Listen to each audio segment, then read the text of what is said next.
사도 바울이 다메섹 도상에서 예수 그리스도를 만난 이후 그의 삶은 완전히 바뀌었습니다. 이전에는 예수 믿는 자를 잡아다가 죽이려고까지 했던 핍박자였지만 부활하신 예수 그리스도를 실제로 만나게 되자 도리어 예수님을 전하는 이방인의 사도로 인생 전환을 하게 되었습니다.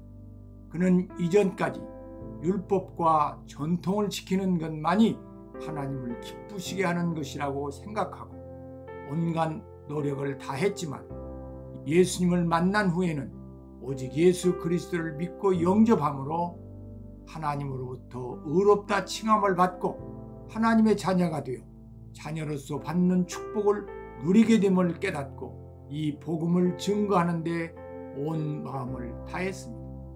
우리도 부활의 예수를 참으로 만나면 물이 포도주로 변하듯 우리는 알 수 없지만 분명히 변하는 이 위대한 사실을 기독교 역사가 증명하고 있습니다. 하지만 이러한 바울의 사역에 적대자들의 공격이 있었습니다. 그들은 바울은 진정한 사도가 아니다. 바울은 예루살렘에 있는 사도들과는 다른 복음을 전한다고 거짓말을 하며 바울의 사역을 방해했습니다. 예수님이 계시를 따라 하나님의 뜻에 순복하여 십자가를 지실 때 수많은 사람들의 비난과 멸시와 천대를 받았지만 하나님께서 예수님을 영광스럽게 하심으로 하나님이 영광을 받으신 것처럼 우리들도 하나님의 계시의 말씀을 따라 순복할 때 고난을 당할 때도 있지만 우리를 승리케 하셔서 하나님이 영광을 받으십니다. 첫째, 계시를 따라 갈라디아서 2장 1절로 2절에 14년 후에 내가 바나바와 함께 디도를 데리고 다시 예루살렘에 올라갔나니 계시를 따라 올라가 내가 이방 가운데서 전파하는 복음을 그들에게 제시하되 유력한 자들에게 사사로이 한 것은 내가 다름질하는 것이나 다른질한 것이 헛되지 않게 하려 함이라고 했습니다. 바울은 지금껏 해온 이방인에게 대한 사역이 수포로 돌아가는 것을 막기 위해 계시를 따라 예루살렘으로 향했습니다. 당시 바울이 한 지역에서 사역하여 복음을 심어놓으면 바로 유대교 거짓 교사들이 파고 들어와 가라지를 뿌리곤 했습니다. 그들이 바울이 전한 바른 복음이 아닌 유대교의 율법을 들먹이며 사람들을 현혹했습니다. 이런 상황이 반복되자 바울은 분명한 복음의 참 진리를 지키고 그 복음을 희석시키는 유대교의 율법적 구원관을 시정하기 위해 예루살렘으로 갔던 것입니다. 바울은 사도행전 9장 1절로 6절에서 영적 체험을 한 후 아라비아 사막에서 3년 동안 은둔 생활을 하면서 성경 말씀을 하나하나 철저히 확인하면서 예수님이 과연 구약의 선지자들을 통해 예언하고 약속한 하나님의 아들 메시아인가를 깊이 연구하며 확인했습니다. 또한 다메섹에서 나를 찾아오신 그분이 정말 나를 위해 십자가에서 죽으시고 사망 권세를 깨뜨리고 부활하신 그리스도인가를 묻고 성경을 통해 확인했습니다. 예수님이 창세기에서 아브라함에게 약속하신 복의 근원이라는 사실을 확인하고 이사야 11장 1절에 이새의 줄기에서 한 싹이 나며라고 예언한 다윗 왕의 혈통을 따라 태어나신 하나님의 아들 예수 그리스도인 것을 성령의 역사로 깨닫게 되었습니다.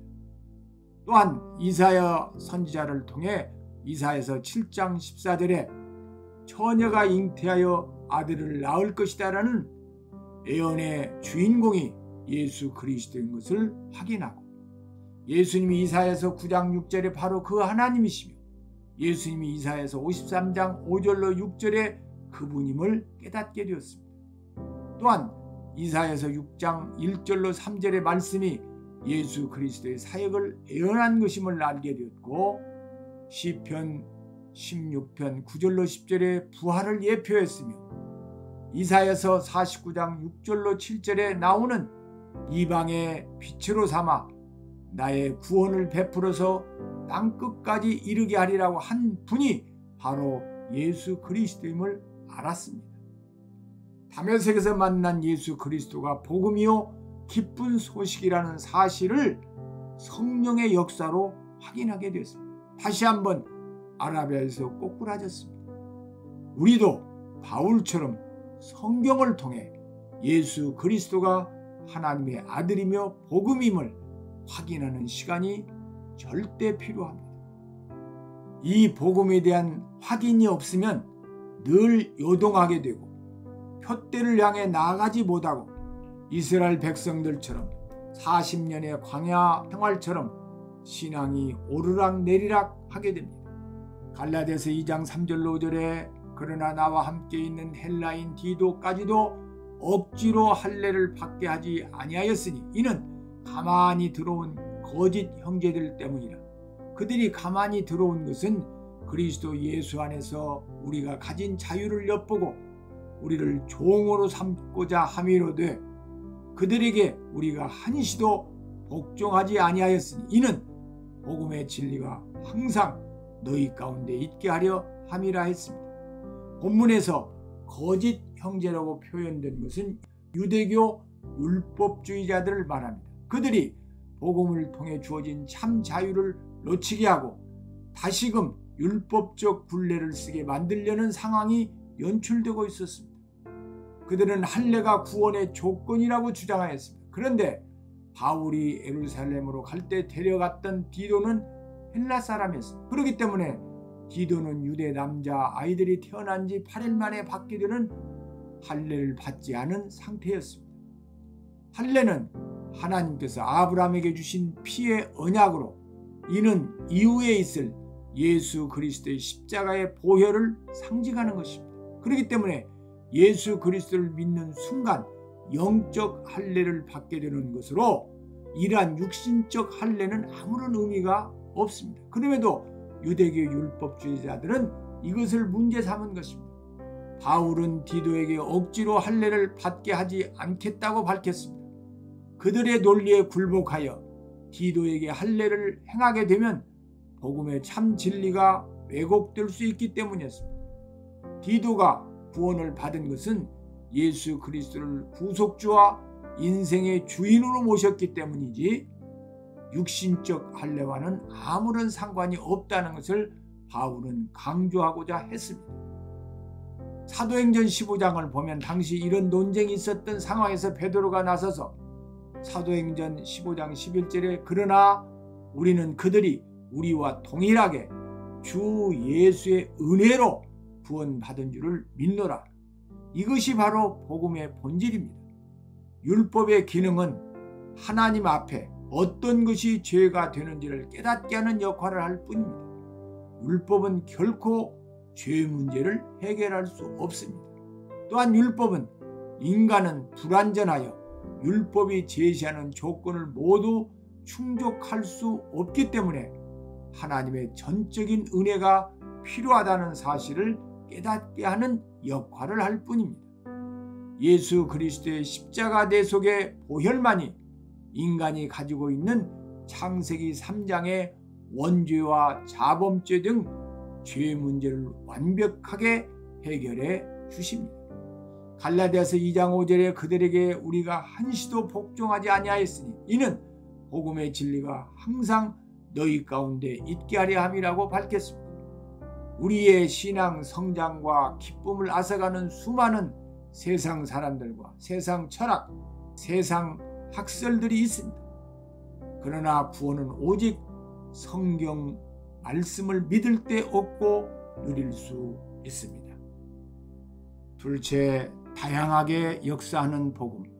갈라디아서 2장 6절로 7절에 유력하다 하는 이들 중에 저 유력한 이들은 내게 의무를 더해 준 것이 없고 도리어 그들은 내가 무할례자에게 복음 전함을 맡은 것이 베드로가 할례자에게 맡음과 같은 것을 보았고 베드로에게 역사하사 그를 할례자의 사도로 삼으신 이가 또한 내게 역사하사 나를 이방인의 사도로 삼으셨느니라고 했습니다. 복음의 절대 진리는 변함이 없지만 그 사역은 다양하다는 사실을 밝히는 말씀입니다. 바울은 하나님께서 베드로를 할례자 곧 유대인에게 복음을 증거하는 사도로 삼으셨듯이 자신을 무할례자 즉 이방인의 사도로 삼으셨다는 사실을 강조하고 있습니다. 복음은 하나이지만 사역의 모습과 신앙의 형태는 다양함을 말하는 것입니다. 복음 안에 있는 다양성을 인정하고 서로를 존중할 때 영적인 상승 효과가 나타나게 됩니다. 교회의 각 구성원은 다양한 색깔을 가지고 있습니다. 하나님을 믿기 전에 살아왔던 문화적 배경이 각각 다르기 때문입니다. 다른 종교를 믿었거나 무속 또는 무신론적 배경을 가졌던 사람 등 실로 다양한 사람이 교회 안에 모여 있습니다. 창세기 3장의 저주 속에서 예수 그리스도를 믿음으로 인해 새로운 피조물이 된 것입니다. 그러나 구원을 받게 되었을지라도 이전까지 살아왔던 삶의 옛 체질은 완전히 변화되지 않았습니다. 그렇기 때문에 창세기 3장에 기록된 대로 사탄의 미혹을 받아 하나님의 말씀을 의심하고 자신의 삶의 주인이 되려는 옛 습관과 체질을 하나님의 말씀을 믿고 주님을 구속주와 삶의 주인으로 모시는 복음 체질로 바꿔나가야 합니다. 누구나 순간순간 자신도 모르게 옛 체질이 드러나게 됩니다. 이때 우리가 서로를 복음적인 눈으로 바라봐야 합니다.